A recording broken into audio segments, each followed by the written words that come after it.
और अभी तो क्या कहेंगे, हंसी आती है सुन सुन करके। गुरु महाराज को बैठा लेंगे, महात्मा जी बगल में बैठ लेंगे और लड़का लड़की नचाएंगे भागवत में। गुरु महाराज के सामने में कभी नाचा था कोई लड़का और लड़की? पैसा कमाने के लिए सारा नाटक, लाज शर्म सब भुला करके गुरु महाराज के सामने में नचवाता है। देखते हैं बहुत लोग प्रणाम करेगा। क्या है ये खाते यहां चला गया, ये कौन मोबाइल का कनेक्शन जोड़ता है, ये के हाथ से प्रणाम। और अब तो शहर में जा जा करके पता नहीं प्रणाम नमस्कार भी है कि नहीं है।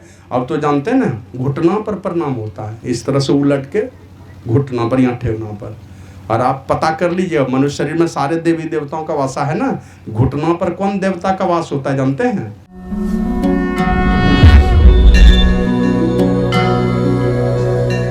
अखंड मंडलाकारं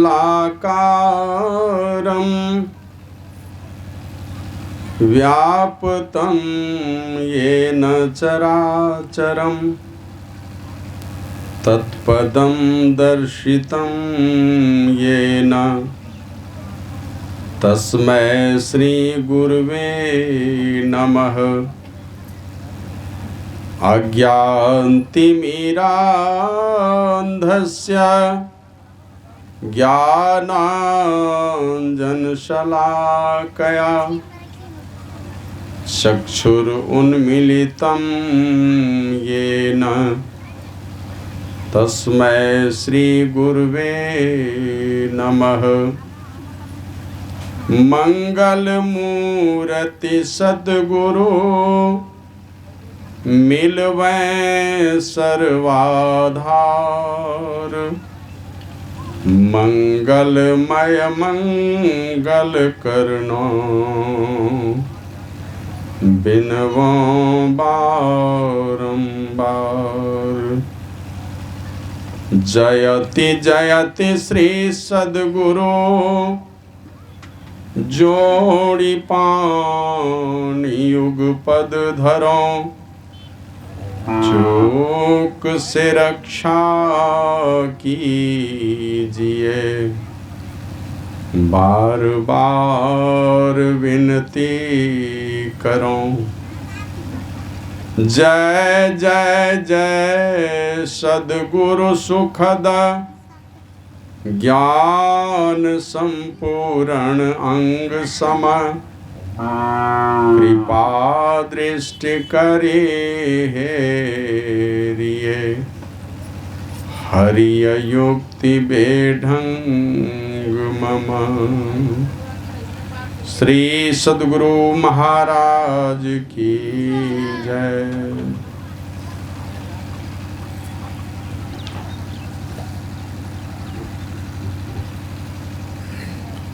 सर्वत्र विराजमान परमात्मा स्वरूप विश्व वंदनीय 20वीं सदी के महान संत, त्याग और तपस्या की मूर्ति, ज्ञान और ध्यान के खजाना, दया और करुणा के महासागर, परम पूज्यपाद आराध्य देव, मोक्ष दाता, प्रातः स्मरणीय अनंत श्री विभूषित सद्गुरु महर्षि में ही परमहंस जी महाराज के त्रैलोक पावन युगल चरण कमलों में मैं अनंत अनंत बार नमन निवेदित करता हूँ। समाधि की अवस्था को छोड़कर इस सत्संग में अव्यक्त रूप में पधारे हुए सभी जीवन मुक्त महापुरुषों संतों को नमन करता हूँ। तीर्थों को भी पावन करने वाले साधु समाज को नमन करता हूँ, संत समाज को नमन करता हूँ, जो सदैव लोक कल्याण के लिए ही संसार में आते हैं। अव्यक्त रूप में पधारे हुए सभी देवी देवताओं को भी नमन करता हूँ।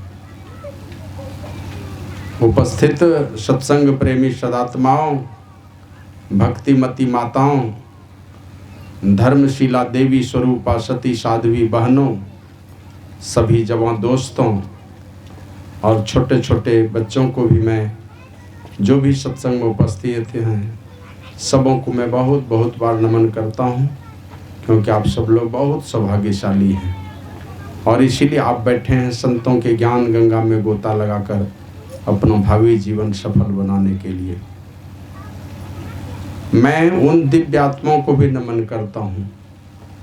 जैसी चर्चा है शास्त्रों में कि जब किसी घर में कोई आध्यात्मिक आयोजन होता है और कोई साधु संत आते हैं जिन्हीं के घर पर, बहुत भूरी भूरी प्रशंसा शास्त्रों में है। तुलसीदास जी महाराज तो कहते हैं, एक घड़ी आधो घड़ी आधो में पुनि आध, तुलसी संगत साधु की कटे कोटि अपराध। दर्शन मात्र से ही करोड़ों करोड़ पाप कट जाते हैं। तो लोग कहेंगे हम लोग इतने पापी हैं, एक दिन में 1-2 लाख पाप होता है हमसे, उससे भी ज़्यादा होता होगा। दिन भर कुछ से कुछ बोलते हैं, रह रह करके झूठ बोलते हैं, और सारे पापों का बाप है ये झूठ।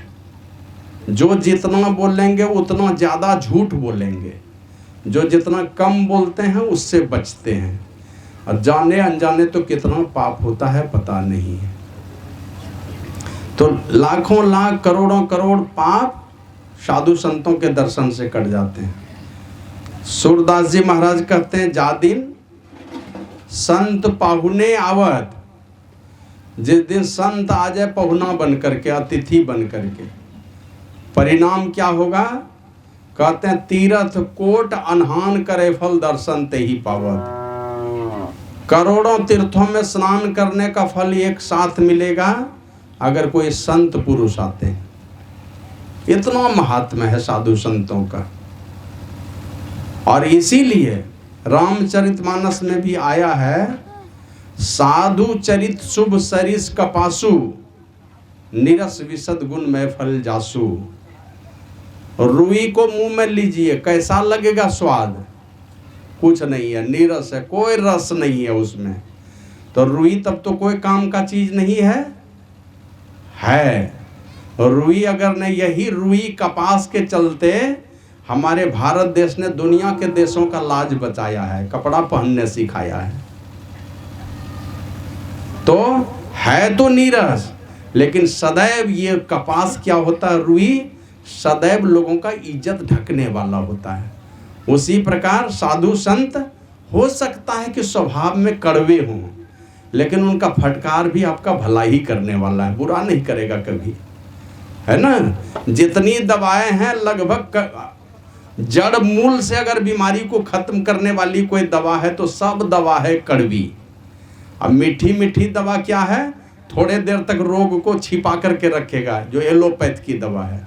और आयुर्वेद में जितनी दवा है सब कड़वी है, सब माने स्वाद नहीं है उसके अंदर, लेकिन आपके बीमारी का नाश करने वाला ही है। बहुत सारी कहानियां आप लोग सुनते होंगे। आप लोग जानते हैं ना, मतंग मुनि आशीर्वाद देके गए थे माता सबरी को, बेटी तुम यहीं पर रहना, राम जी आएंगे, राम जी आएंगे, तुम यहीं रहना। काम पूरा हो गया पहले, बस खाली गुरु जी का वचन निभा रहे थे कि राम जी आएंगे, अब मेरे माध्यम से दुनिया को भक्ति का संदेश सुनाएंगे। इसी आशा में 11,000 वर्षों तक, और गुरु जी के जाने के बाद भी 1100 वर्षों तक रह गई। वो बूढ़ी हो गई, फिर भी शरीर नहीं छोड़ती थी, जबकि उसकी अपनी मर्जी थी। भगवान राम आए और उनके सामने शरीर छोड़ के चली गई, तो 1100 वर्ष पहले भी छोड़ सकती थी, अपनी मर्जी है। लेकिन छोड़ के नहीं गई, क्योंकि गुरुजी कह के गए हैं कि राम जी आएंगे यहाँ पर और दुनिया का भला होगा, दुनिया का कल्याण होगा, वही ज्ञान राम जी सुनाएंगे। तो नवधा भक्ति का बखान सुनाया। ये तो मतंग मुनि ने आशीर्वाद दिया उनको, लेकिन उल्टे उसके एक और कहानी आप लोग सुने होंगे। गौतम ऋषि ने अपनी पत्नी अहिल्या को साप दिया था ना साप, ये तू पत्थर की नारी बन जाओगी। खूब गिड़गिड़ाने लगी कि मुझसे गलती हो गई, मैं धोखे में पड़ गई, इंद्र ने मेरे साथ छल किया, मुझे क्षमा कर दीजिए। तो गौतम ऋषि ने अपने पत्नी अहिल्या को साप दिया था कि तू पत्थर की नारी हो जाओगी, लेकिन वही गौतम ऋषि का साप वरदान में बदल गया। परिणाम क्या हुआ? जिनको साप दिया था राम जी, उनको भी दर्शन देने के लिए आए थे। पत्थर की नारी अहिल्या का उद्धार किया था ना राम जी ने, तो मतंग मुनि का वरदान से भी राम जी का दर्शन हो गया और गौतम ऋषि के साप से भी राम जी का ही दर्शन हो गया। तो ये साधु संतों का जो व्यवहार होता है ना, आपको लगेगा कि कड़वा है, लेकिन ये साधु संतों का जो चरित्र होता है सदैव आपके कल्याण का ही रास्ता खोलेगा। तो इसलिए साधु संत महापुरुष जब आते हैं किन्हीं के घर पर, तो लिखा है शास्त्रों में ऐसी चर्चा है कि सारे देवी देवता का आवाहन है, गुरु को पुकारना, गुरु का पूजा करना, एक साथ 33 कोट देवी देवताओं की भी पूजा है उनके साथ में। आप एक देवता, दो देवता, 5 देवता देखते हैं ना कैसे है। सदा भवानी दाहिनी सन्मुख रहे गणेश, अब 5 देव मिली रक्षा करे ब्रह्मा विष्णु। ये 5 देवता है, लेकिन यहां पर कितने देवता? जैसे ही गुरु की पूजा होगी सारे देवी देवता एक साथ गदगद हो जाते हैं। एक बार अपने गुरु मंत्र पुकारा मन ही मन, जैसे ही पुकारेंगे वो पूरे ब्रह्मांड में जाती है आवाज और सारे देवी देवताओं में हलचल पैदा हो जाता है। कौन ऐसा भक्त है जो गुरु को पुकार रहा है? क्योंकि ये रामचरितमानस में लिखा है, बंदों प्रथम महेशुर चरना, मोह जनित संशय सब भरना। तुलसीदास जी महाराज कहते हैं, सबसे पहले मैं गुरु के चरण कमल की वंदना करता हूं। महीसुर माने धरती वाला देवता की मैं वंदना करता हूं। और सब देवता कहाँ रहते हैं? तो कोई स्वर्ग में, कोई वैकुंठ में, कोई ब्रह्मलोक में, कोई किसी किसी लोक में रहते हैं। ऊंचे ऊंचे लोकों में, अलग अलग लोकों में सारे देवी देवता 33 कोट। और एक देवता धरती वाला देवता, वो मनुष्य का शरीर लेकर के आते हैं, हाथ पैर मनुष्य वाला, शरीर है मनुष्य वाला, लेकिन क्षमता कितनी है? तुलसीदास जी महाराज कहते हैं, मोह जनित संशय सब हरना। आपके मन में जितने संशय पैदा होंगे, शंका पैदा होगी परमात्मा के प्रति, सारे संशयों का नाश करने वाले ये वाले हैं। इनके अंदर में सामर्थ्य है। और सारे देवी देवता अपने शंका में पड़े हुए हैं, उस पर भी मनुष्य का शरीर नहीं है तो भक्ति नहीं कर सकते। विषयों के दलदल में डूबे हुए हैं, भोग योनि में पड़े हैं, भक्ति का काम कर ही नहीं सकते, इसलिए ये वाला शरीर चाहते हैं। और इन्हीं में से कोई कोई संत पुरुष आते हैं, वो धरती वाले देवता हैं। और ये ऐसे देवता हैं, एक देवता को पूजिए तो दूसरे नाराज, दूसरे पूजेंगे तो तीसरे नाराज। और ये धरती वाले जो देवता है, इनकी पूजा करेंगे तो एक भी नाराज नहीं, सब गदगद। एक साथ सारे देवी देवताओं की पूजा होती है। और जहां पर संत पुरुष की पूजा होती है, वहां सारे देवी देवता एक साथ गदगद हो जाते हैं। इसलिए यमराज भी आपके सारे पूर्वजों को मुक्त करता है। यमलोक में पड़ा हुआ भी, आप पढ़िए गरुड़ पुराण को, यमराज क्या करते हैं? आप किसी नीची योनि में पड़ा हुआ, यमलोक में पड़ा हुआ अगर आपका पूर्वज है, उन पूर्वजों को भी मुक्त कर देता कि चला जा तू अपने खानदान में, तुम्हारे खानदान में कोई बेटा बेटी ऐसा आया है जो तुम्हारे नाम पर बहुत बढ़िया बढ़िया काम कर रहा है, साधु संतों को बुलाया है। ये यमराज उसको मुक्त करके भेजता है यहाँ देखने के लिए। और मतलब उसमें लिखा है कि जैसे आप देखते हैं कोई विद्यार्थी 3rd डिवीजन का भी नंबर नहीं ला पाया, पढ़ने में बड़ा अच्छा था, 3rd डिवीजन का भी नंबर नहीं लाया, तो टीचर क्या करते हैं? ग्रेस दे देते हैं, 3 नंबर, 4 नंबर, 5 नंबर ग्रेस दे दिया, चलो पास कर दिया इसको। उसी प्रकार हमारे बहुत सारे पूर्वज हैं, बहुत बढ़िया बढ़िया काम किए हैं, लेकिन जाके पितर योनि में फंस गए। पितर योनि समझते हैं ना?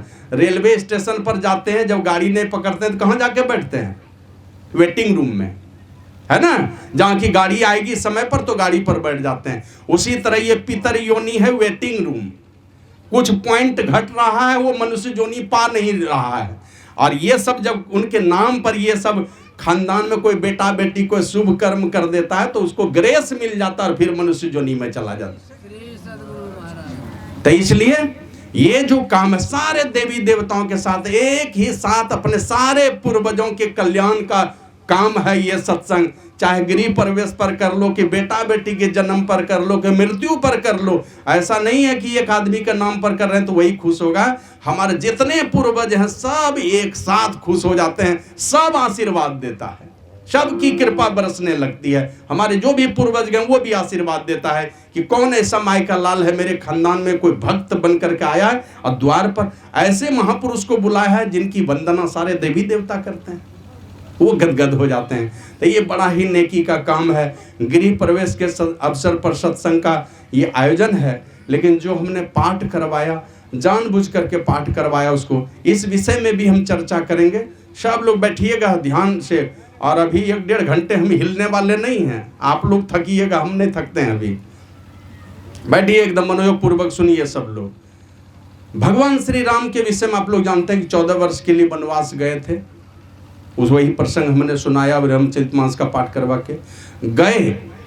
तो आप जानते हैं जब 14 वर्षों के लिए रहना है तो पहले तो भारद्वाज ऋषि के कुटिया पर जाते हैं प्रयागराज, वहां से आगे बढ़ते हैं तो बार बार ऋषि मुनियों का दर्शन करते करते करते कहाँ जाते हैं, वो चले जाते हैं वाल्मीकि मुनि के पास, और उनको जाके कहते हैं कि मैं 14 वर्षों के लिए आया हूँ, इसी वन में मुझे रहना है, आप बता दीजिए कहाँ रहूँ मैं। है ना, हम लोग देखते हैं अभी बढ़िया बढ़िया ड्राफ्ट्समैन के पास जाते हैं, कौन बढ़िया घर का नक्शा बना देगा उसके पास जाते हैं। कोई है, कोई साधु पुरुष को बुला करके पूछता है कि नहीं कोई इंजीनियर को बुला लीजिए, वो नक्शा बना देगा। लेकिन पहले लोग क्या करते थे, कोई ब्राह्मण को बुला लेते थे, देखते थे, उससे पूछते थे, कोई साधु संत को बुलाते थे। ये राम जी गए हैं, 14 वर्षों के लिए रहना है, और जिस राम जी के इशारे मात्र से है व्यापी रहे वो संसार महा, माया कटक प्रचंड सेनापति कामादि भट दम्भ कपट पाखंड। माया की प्रचंड सेना फैली है सारे संसार में, लेकिन उस माया के विषय में तुलसीदास जी महाराज लिखते हैं, सो प्रभु भुरु विलास खग राजा, नाच नटी इव सहित समाजा। जैसे भाव के इशारे पर देखते हैं ना, मदारी लोग ऐसे लाठी घुमाता है तब बंदर बंदरिया का नाच देखते हैं, नाचना शुरू करता है। उसी प्रकार सारी माया परमात्मा के भाव के इशारे पर नाचती है। अब भाव के इशारे पर सारी माया, जिनके भाव के इशारे पर, भाव करते हैं इसको, इसके इशारे पर सारी माया नाचती है, वो राम जी जाकर के सरेंडर किए हों वाल्मीकि मुनि के पास।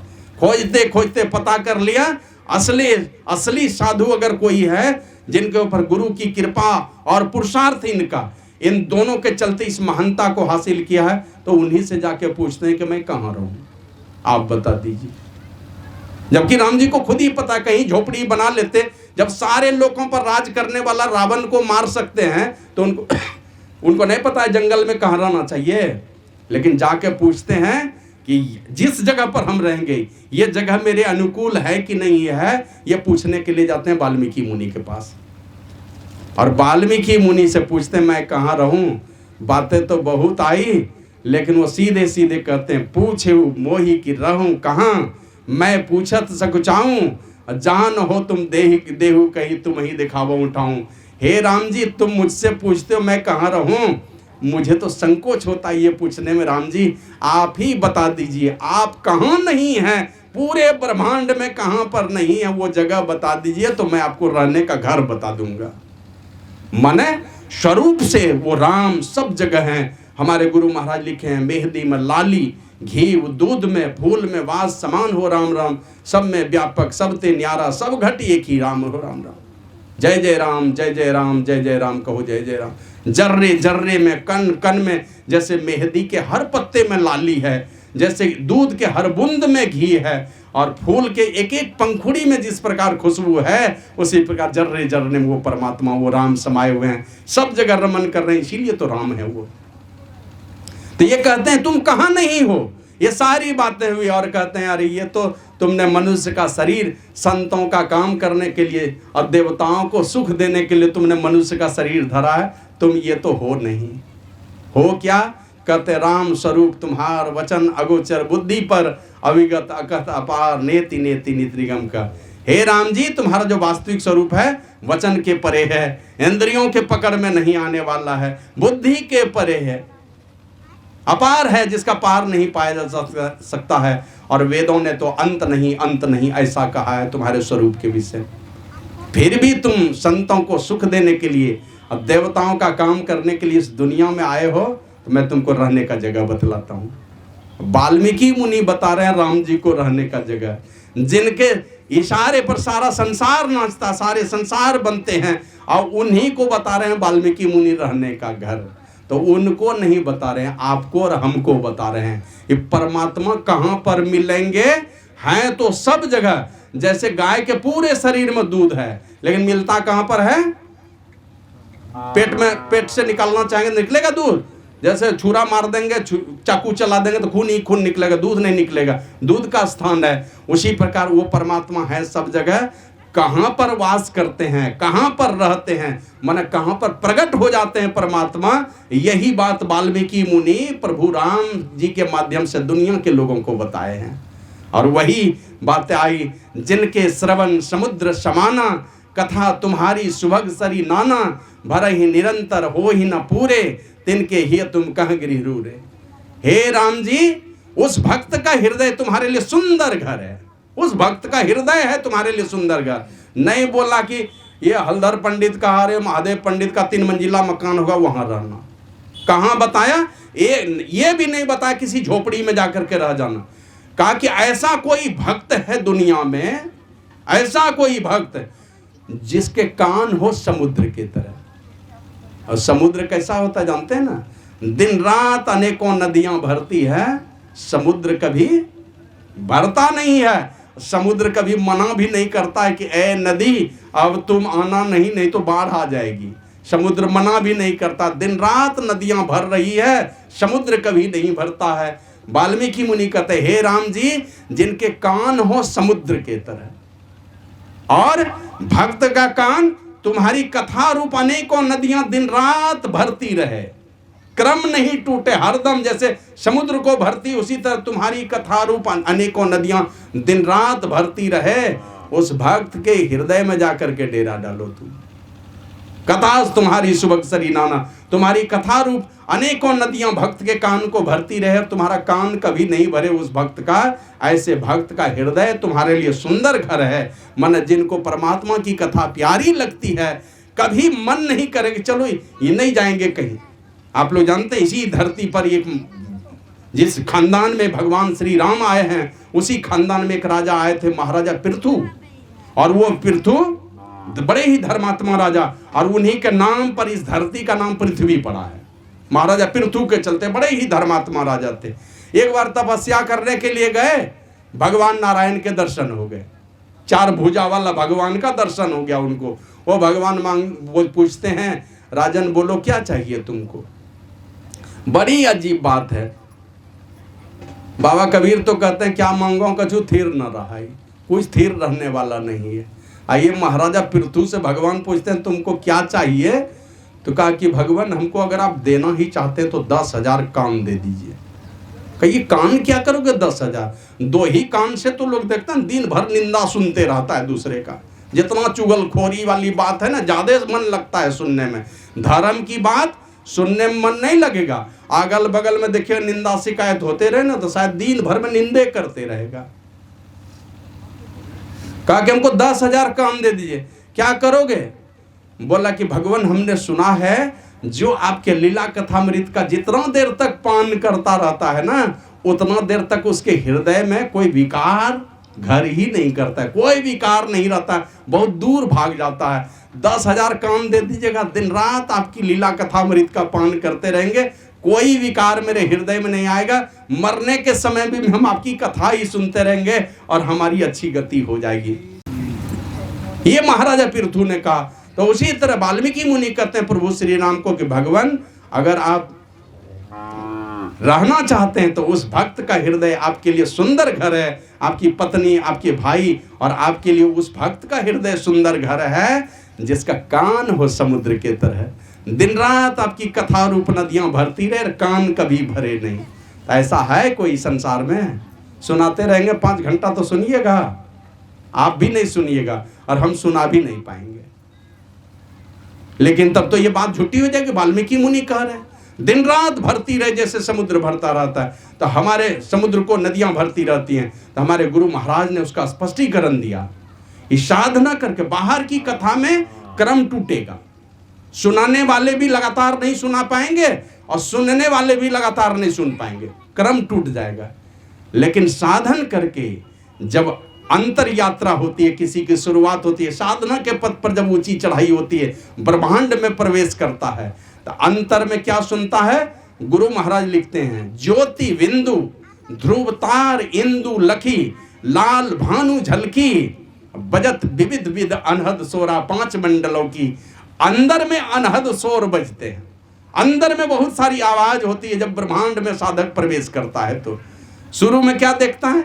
आज्ञा चक्र में ज्योति बिंदु, आगे बढ़ा चंद्रमा का दर्शन होता है, सहस्त्रदल कमल में होता है, वहां से आगे बढ़ता है लाल भानु झलकी, ध्रुव तारे का दर्शन होता है, फिर लाल भानु मतलब सुबह सुबह जैसे सूर्य का रूप होता है, लाल लाल दिखलाई पड़ता है, उसी तरह उगता हुआ सूर्य का दर्शन होता है, लाल भानु झलकी। और बजत विविध विध अनहद सोरा, अनेक प्रकार के शोर मन आवाज अंदर में सुनाई पड़ता है। और 5 मंडलों की, 5 मंडलों के शब्द सुनाई पड़ते हैं, अलग अलग शब्द सुनाई पड़ते हैं। और एक शब्द ऐसा है जो परमात्मा के केंद्र से आती है, उसी को उल्टा नाम कहते हैं। और उसको जब साधक सुन लेता है ना, उसको जब सुनता है, एक बार अगर पकड़ में आ गया तो फिर वो शब्द हिराता नहीं है, सुनते रहेगा वो।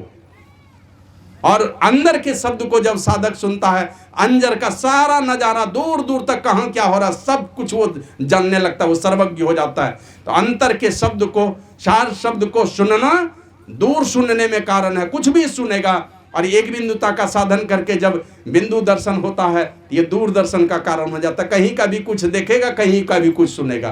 तो हमारे गुरु महाराज कहते थे, दरिया साहब की वाणी दोहराते हुए, सोवत जागत उठत बैठत टुक विहीन नहीं तारा, निस्दिन जंतर झिन जंतर निस्दिन बाजे जम जालिम पछियारा। अंतर में वो शब्द होता रहता है और उस शब्द को साधक जो सूरत के कान से सुन लेता तो बजता ही रहता, वो शब्द कभी खत्म नहीं होता है। गुरु महाराज लिखे, राम नाम धुन सद्धुन सारा, शब्द केंद्र ते आई हो, ताधुन भजत मिलो प्रभु से निज आवागमन नसाई हो। उस धुन को जो पकड़ लेता है वो परमात्मा में ही मिला देता है, छूटता नहीं, आपको गिरने नहीं देगा कभी, बार बार आप ऊंचाई की ओर चढ़ते जाएंगे। तो इसलिए वाल्मीकि मुनि का इशारा उस ओर है कि बाहरी कथा को बाहरी कान से और अंतर की कथा को अंतर के कान से, सूरत के कान से जो साधक सुनता है, दिन रात वो घंटी बजती रहती है, वो लय कभी टूटता नहीं है। और ऐसे भक्त के हृदय में ही परमात्मा प्रकट हो जाते हैं। माने जो नादन संधान दृढ़ता के साथ करेगा, शब्द साधना का अभ्यास करेगा, परमात्मा वहीं पर प्रकट होंगे। वो परमात्मा का सुंदर घर है। और ऐसा साधक चाहे सबरी जैसी कुटिया में रहे कि महादेव बाबू के 3 मंजिला मकान में रहे, वह इस प्रकार का भक्त जिस घर में रहेगा वही घर मंदिर हो जाएगा, भगवान का घर हो जाएगा।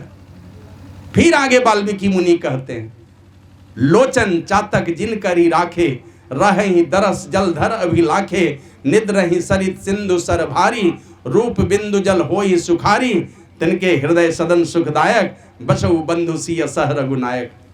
ए रघुनायक श्री राम जी, अपने भाई और पत्नी के साथ में आप उस घर में जाकर के उस सुंदर घर में रहिए, उस भक्त का मन आपके लिए सुंदर घर होगा, पत्नी और भाई और आपके लिए सुंदर घर होगा। कहा कौन सा? तो कहते हैं लोचन चातक जिन करी राखे, जो अपने आंख को चातक पक्षी की तरह बना के रखा है। चातक पक्षी समझते हैं? एक चिड़िया है, उसके जीवन का संकल्प है, उसको क्या कीजिएगा, कोई भी पानी पिलाना चाहिएगा, नहीं पिएगा, मर जाऊं तो मर जाऊं, कोई पानी नहीं पीना, चाहे समुद्र का पानी दीजिए, गंगा जी का पानी दीजिए, पोखर का पानी दीजिए, गड्ढा का पानी दीजिए, कुआं का दीजिए, नहीं पिएगा। कहाँ का पानी पिएगा? स्वाति नक्षत्र में जब वर्षा होती है तो टकटकी लगाकर बादल की ओर देखता रहता है वो चिड़िया, और जब स्वाति नक्षत्र में वर्षा होगी 1-2 बूंद उसी से चोंच खोलती है और उसी में 2-4 बूंद जो पानी चला जाए उसी से प्यास बुझाते, नहीं तो मर जाऊं तो मर जाऊं। माने बड़े बड़े जलाशयों का भी अनादर करती है।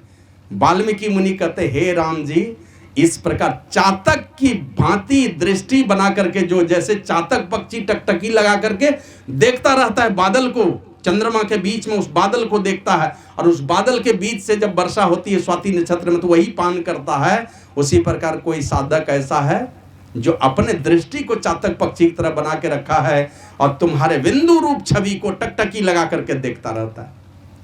गुरु महाराज लिखे हैं, सूरत चेत अचेत छोड़ो तू शिखर की वासनी, माया में मगनो नहीं या अहे दारुण फांसनी। मत मगन हो।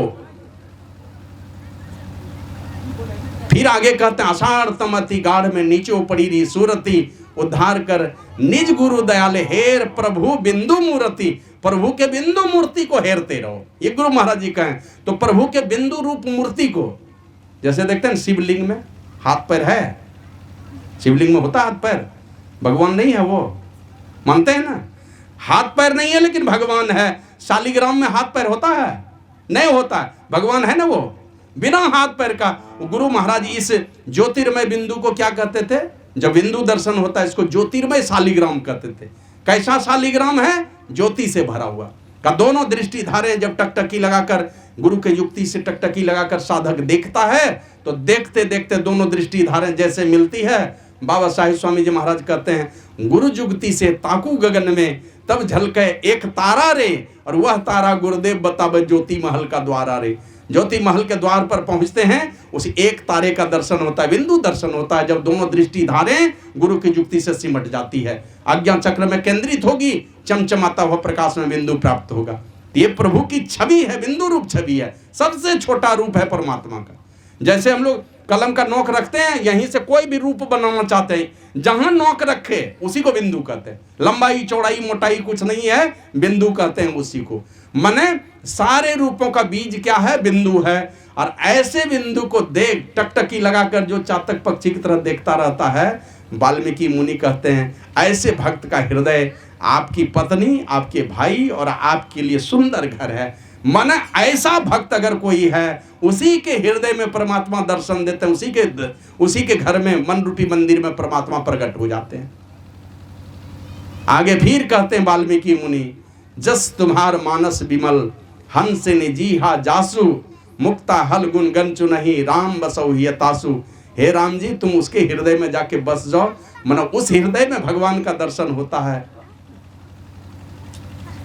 का जस तुम्हार मानस विमल हंसिनी जी हा जासु, तुम्हारे कीर्ति रूपी मान सरोवर में से जो मोतियों को चुने, कीर्ति रूपी मान सरोवर में से हंस जिस प्रकार देखते हैं ना, मोतियों को चुगती है। दूध में पानी डालेगी तो दूध में चोंच जैसे मारती है यह चिड़िया, हंस जैसे चोंच लगाएगा दूध में, दूध फटेगा और उसका जो छेना है वो चला जाएगा हंस के पेट में, पानी रह जाएगा। उसके चोंच में शक्ति है। संत पुरुष देखते हैं संसार को, आपके अंदर में जो आत्म स्वरूप है उसको देखते हैं। हम देखेंगे तो आपके शरीर पर नजर पड़ जाएगा, आप देखेंगे तो दूसरे के शरीर पर नजर पड़ेगा।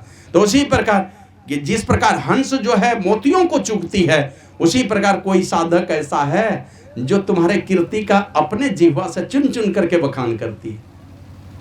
राम के विषय में जब कथा सुनाएंगे ना, बहुत सारी बातें हैं, देखिएगा बहुत लोग नकारात्मक बात निकालेगा, लेकिन कहते नहीं, राम के कीर्ति रूपी महासागर में से, कीर्ति रूपी सागर में से चुन चुन करके जो मोतियों को चुने, खाली गुण को चुने, गुण का बखान करे।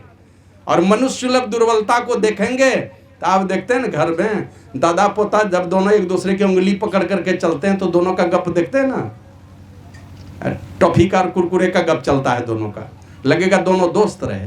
और वही पोता जब बड़ा होता है तब पता चलता है कि ये तो मेरे बाप का भी बाप है, ये मेरा दोस्त नहीं है। उसी तरह जब साधारण बच्चा जो अपने दादाजी को नहीं पहचान सकता तो उस भगवान को, परमात्मा की माया को क्या पहचानेगा लोग। तो कहते हैं जो उनके कीर्ति रूपी मान सरोवर से जो उनके गुणों को चुन चुन करके बखान करे जिसकी जिह्वा, हे राम जी उसके हृदय में जाकर के डेरा डालिए। हम लोग तो न शब्द साधना करेंगे, न बिंदु ध्यान का साधन करेंगे, या तो मानस जप मानस ध्यान में ही फेल हो जाते हैं लोग। और कीर्ति कहाँ से गाएंगे?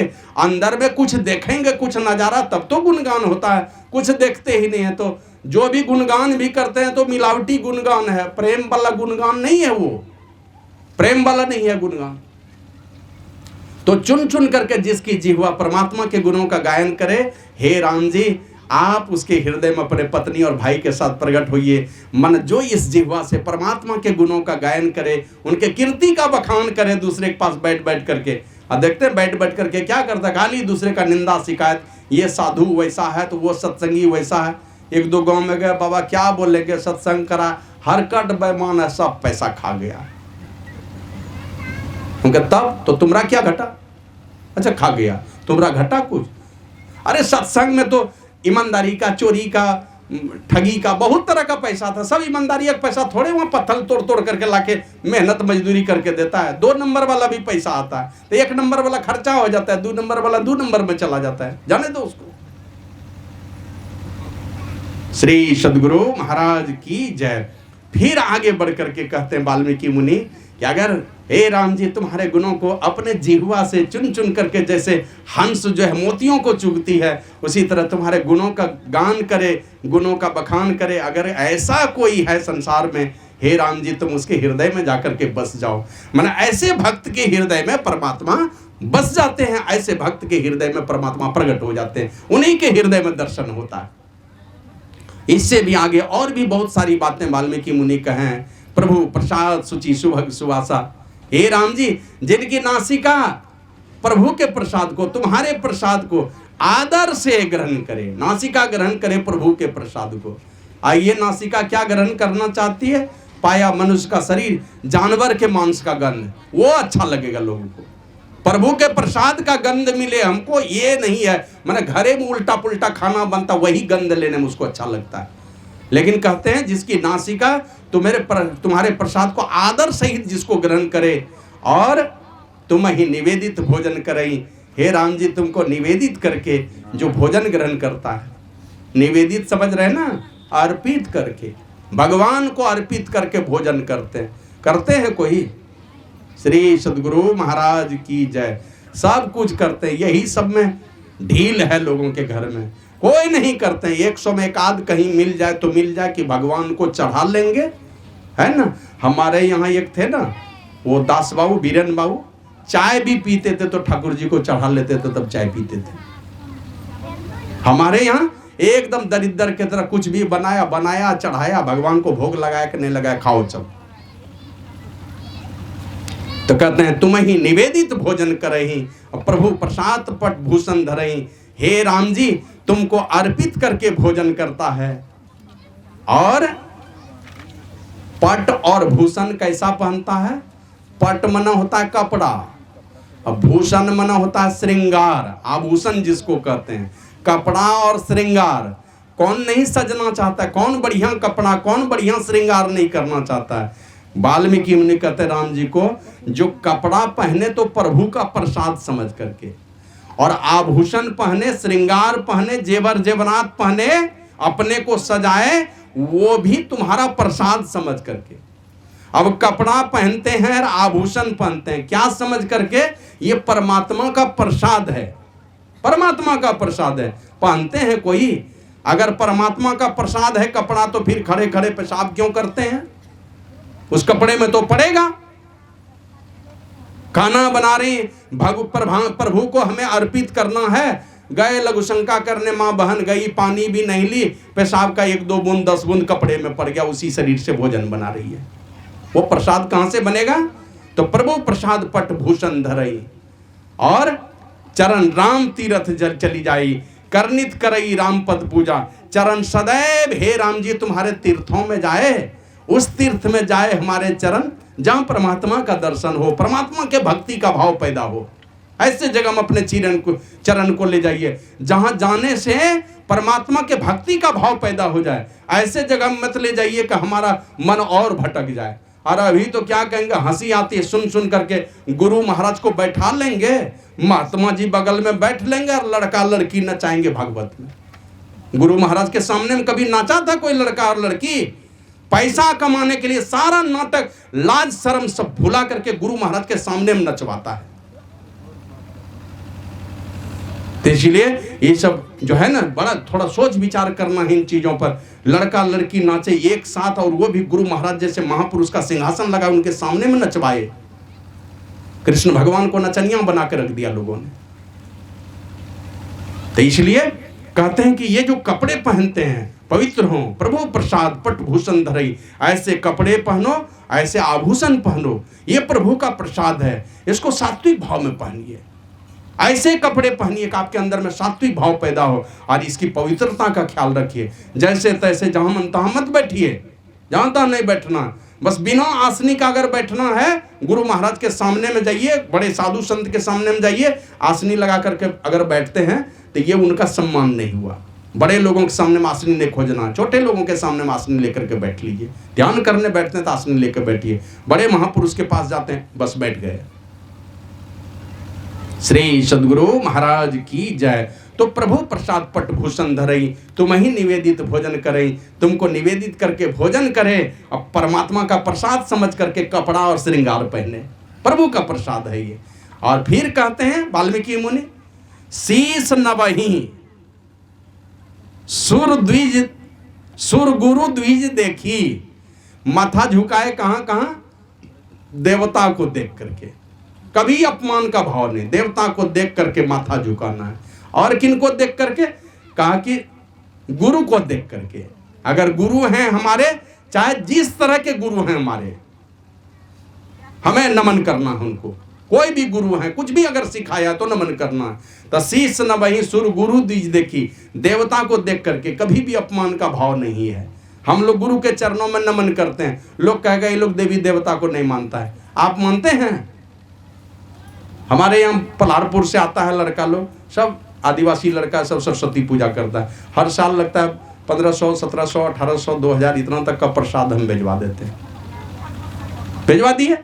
अब आप देखिए, जो जो सरस्वती पूजा करने वाले हैं, हम गुरु के चरण की पूजा करते हैं जिसमें एक भी देवी देवता छूटता नहीं है, सबकी पूजा होती है। आप पूजा कर रहे हैं, अभी देख लीजिए, अभी सरस्वती पूजा करने वाले से जाके पूछिए, डीजे लेकर के कौन कौन कितना विद्यार्थी नाचा था। सब दारू पी पी करके सब दूसरा लोग नाचने वाला है। माँ सरस्वती कभी प्रसन्न हो जाएगी क्या? उसके सामने में कमर डोलाता। एक दिन हमने देखा, डीजे वाली गाड़ी आगे में है और यहाँ पर लाश रखी हुई है, मतलब चचरी जिसको कहते हैं, अर्थी सामने में रखी है। यहाँ लाश है, वहाँ डीजे वाली गाड़ी, और बीच में 10-20 लड़का कमर डोला रहा है और गंदा गंदा गाना पर नाच रहा है। अब बोलिए वो मृतात्मा क्या सोचती होगी, उनको कहाँ लेकर के जा रहे लोग। तो इसलिए कपड़े पहनिए, हमारे चरण ऐसे जगह में जाएं जहां चल करके परमात्मा के भक्ति का भाव पैदा हो। मनोरंजन के चक्कर में मत फंसिए, मन का भंजन जहां पर हो जाए वहां जाकर के फंसाइए। गुरु महाराज प्रवचन करते थे, कभी भी हंसी मजाक वाला प्रवचन सुने हैं? 1000 प्रवचन पढ़ के देखिए, एक भी हंसी मजाक का नहीं है। पूज्य संसेबी बाबा का या शाही बाबा का हंसी मजाक का है कहीं प्रवचन? एक आध कहीं छोटी मोटी बातों में कहीं कहीं हल्का सा चुटकुला के तौर पर कुछ बोल दिया तो बोल दिया, नहीं तो जल्दी नहीं, हंसी मजाक वाली बात नहीं सुनेंगे। तो ये मनोरंजन का मंच नहीं, मनभंजन का मंच है। तो इस वही कहते हैं वाल्मीकि मुनि कि हे राम जी, जिनके चरण आपके तीर्थों में जाए, माने जहां आपकी भक्ति का भाव पैदा हो। कहां जाके पैदा होगा परमात्मा के भक्ति का भाव? किस जगह जाकर के? जब तक महापुरुष के चरणों में नहीं जाएंगे, भक्ति की शुरुआत ही होती है किस जगह से? भगवान श्री राम ने कहा, प्रथम भगति संतन कर संगा। वहां से भक्ति की शुरुआत होती है।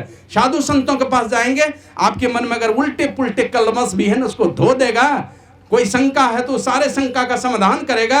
और आप में अगर भक्ति थोड़ी कमजोर भी पड़ रही है तो आपके अंदर में एक नया जोश भर देगा, और नया जोश ऐसा भरेगा फिर से आप भक्ति के रास्ते में फिर से आप मजबूत हो जाएंगे। थोड़ा डगमगा भी रहेंगे तो फिर आगे बढ़ा देगा, फिर ठोक देगा आपको। एक महात्मा जी के पास एक राजा गए, हमको आशीर्वाद दीजिए, हमारी जीत हो जाए। अब फौज है उसके पास बहुत कम, और चला गया महात्मा जी के पास, हमारी जीत हो जाए, हमको आशीर्वाद दीजिए। कहा चलो, हम क्या आशीर्वाद हम भी देते हैं, और देवी माँ के मंदिर में चलो, वहां भी तुमको दिला देते हैं। लेके चले गए देवी माँ के मंदिर में। अब बोले देखो मेरे पास एक सिक्का है, ये सिक्का हम उछालेंगे देवी माँ के घर से निकल करके, अगर जीत निकला तो तुम जीत जाओगे, हार निकला तो तुम हार जाओगे। चलो पहले देवी माँ का आशीर्वाद ले लेते हैं। देवी माँ के मंदिर में लेके गए, अब माथा टेक करके वहाँ उनको सुना सुना कर प्रार्थना किया कि मेरा भक्त है, इन पर कृपा कर दो, इसकी जीत हो जाए। प्रार्थना करके उधर से बाहर निकले, कहा चलो देवी माँ का आशीर्वाद मिल गया, चलो अब तो जीत होनी है। बोला कि आप वो जो सिक्का लाए वो करके देखिए, तो सिक्का दिया उछाल करके, देवी माँ का नाम लेकर का सिक्का उछाल दिया, देखता ऊपर में जीत लिखा हुआ है। चलो जीत हो गया। और जानते हैं उस सिक्का में नीचे ऊपर दोनों में जीत ही लिखा हुआ था, हार था ही नहीं, दोनों में जीत लिखा हुआ था। कहते देखो देवी माँ का आशीर्वाद मिल गया, जबकि चीत और पट दोनों में जीत ही लिखा हुआ था।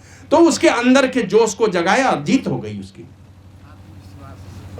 छत्रपति शिवाजी को आशीर्वाद दे दिया समर्थ रामदास जी ने, एकदम छोटा सा बालक को, यही हमारे वैदिक सनातन संस्कृति का रक्षा करेगा, तो छोटा सा बालक में जोश भर दिया। तो संत महापुरुष के पास जाएंगे, वहां पर राम भक्ति का भाव, परमात्मा के भक्ति का भाव पैदा होता है। तो हमारे चरण ऐसे जगह पर जाएं जहां हमारे अंदर में भक्ति का भाव पैदा हो। तो संतों के पास जाकर के सुनेंगे, दूसरी भक्ति में है दूसरी रति मम कथा प्रसंगा, ऐसी कथा सुनाएंगे साधु संत कि आपके अंदर में भक्ति का भाव पैदा होगा। संसार के गंदे जगहों में आपका मन जाने नहीं देगा। ये साधु संत बार बार आपको सचेत कर करके भक्ति की तरफ जोड़ते रहेगा। और करनित करहि रामपद पूजा, हाथ क्या करें, रोज दिन राम के चरणों की पूजा करें। कौन कह रहे हैं? वाल्मीकि मुनि कह रहे हैं, रोज दिन राम के चरणों की पूजा करें, जिनके हाथ और राम भरोस हृदय नहीं दूजा। हाथ किनकी पूजा करे? तो राम की पूजा करे। भरोसा किनका करे? तो जब भी भरोसा करे तो परमात्मा का भरोसा करे, बाकी किसी का नहीं। क्योंकि सारे देवी देवता सब कुछ देंगे, जो सामर्थ्य वो दे देंगे। कीर्ति फैलेगी दुनिया में, जस फैलेगा दुनिया में, धन धन से भरा हुआ घर परिवार होगा, एक ही चीज नहीं मिलेगी, वो है नहीं उनके पास में, सामर्थ्य ही नहीं है। हमारे गुरु महाराज लिखते हैं, ईश्वर देव पितर परिजन सो होत न यह उपकार। मुक्ति देने का सामर्थ्य जब भी है एकमात्र परमात्मा को है, कोई देवी देवता के पास नहीं है। और इस धरती पर अगर किन्हीं को मुक्ति देने का सामर्थ्य है, कोई साधु पुरुष के पास है। यह होवत में ही गुरु से ही, जब भी होगा गुरु से होगा, साधु से होगा, संत से होगा, ईश्वर के पास भी नहीं है यह सामर्थ्य। उनका सामर्थ्य लेके कोई साधु आएगा, साधु ही आपका उद्धार करेगा, कल्याण करेगा। तो वाल्मीकि मुनि कहते हैं कि हे राम जी, माथा झुकाए कहां? तो देवता के पास, और कहां? तो गुरु के पास, और कहां? द्विज के पास। दूसरा जन्म जिसका हुआ है, जिस जाति में पैदा हुआ, मां के कोख से आया इस संसार में, सब अपवित्र है, सब शुद्र है, जन्म से सब शुद्र है। पवित्र किस दिन होता है? द्विज किस दिन होता है? जिस दिन गुरु के पास जाकर के संस्कार लेता है, गुरु से भजन भेद लेता है, उस दिन से भक्ति के अंदर, भक्ति का संस्कार जिस दिन आपके अंदर में डाल दिया, उस दिन से द्विज का जीवन हो जाता है, दूसरा जीवन हो जाता है। उनके चरणों में दंडवत बजाइए। और प्रीति सहित अति विनय भी सीखी, प्रीति सहित, प्रेम सहित प्रणाम भी करते हैं। तो किस तरह? अभी सुन रहे थे ना जो प्रसंग रामचरितमानस का, उसमें आया गुरु पितु मातु बंधु सूर साई, सेई अहि सकल राम की नाई। किस प्रकार गुरु की पूजा कीजिए परमात्मा समझ करके, माता की पूजा कीजिए परमात्मा समझ के कीजिए, पिता की पूजा कीजिए, परमात्मा है ये, दिमाग से हटा दीजिए इसने जन्म दिया है। जन्म दिया है कि क्या दिया? ये परमात्मा है। और बंधु माना भाई जो है आपका, ये परमात्मा है। परमात्मा माना जिनको भी आप आदर देते हैं, देवता को देते हैं कि अपने मालिक को देते हैं, सारे संसार के मालिक को देते हैं, सब को परमात्मा के हिसाब से मानिए। मतलब जब भी हमारा ये माथा झुके तो फिर मिलावट नहीं करना है। देखते हैं बहुत लोग प्रणाम करेगा, क्या है ये खाते यहां चला गया, ये कौन मोबाइल का कनेक्शन जोड़ता है, ये के हाथ से प्रणाम। और अब तो शहर में जा करके पता नहीं प्रणाम नमस्कार भी है कि नहीं है। अब तो जानते हैं ना, घुटना पर प्रणाम होता है, इस तरह से उलट के घुटना पर या ठेवना पर। और आप पता कर लीजिए, मनुष्य शरीर में सारे देवी देवताओं का वासा है ना, घुटना पर कौन देवता का वास होता है जानते हैं? श्री सद्गुरु महाराज की जय। जल्दी मृत्यु होगी, नीचे है वहां विष्णु भगवान का चरण पर। तो इसलिए माथा झुकाना है, जिनको भी जब आदर देना है तो फिर मिलावट नहीं करना है, एकदम सर्वस्व समर्पण के भाव से आदर किया। भैया प्रणाम, अब प्रणाम किया तो मुंह से प्रणाम निकाले, दिल में कहीं जगह ही नहीं, चाचा प्रणाम। और अभी तो इस क्षेत्र में दे फलना बप्पा लगेगा चाचा, और इस तरह से पुकारता है लोग। लगेगा भैंसुर, देखिएगा कौन बप्पा कह करके हम लोग सुनते हैं तो हंसी आती है। अरे भैंसुर जो तो बड़ा भाई है, दादा कह करके ही अगर पुकारे क्या लगता है? जेठा है, दादा है, पिसा है, जो भी रिश्ते में गांव घर में लगेगा, इन सारे रिश्तों को जिंदा रखना। तो जब भी सर झुकाइए एकदम आदर के साथ, ये भगवान है, हम भगवान को प्रणाम कर रहे हैं, उस तरह का प्रणाम कीजिए। मिलावटी प्रणाम कभी मत कीजिए, नहीं करना तो माथा मुंह घुमा लीजिए। अब प्रणाम जब किया तो फिर मिलावट नहीं करना, उसमें एकदम दिल से करना।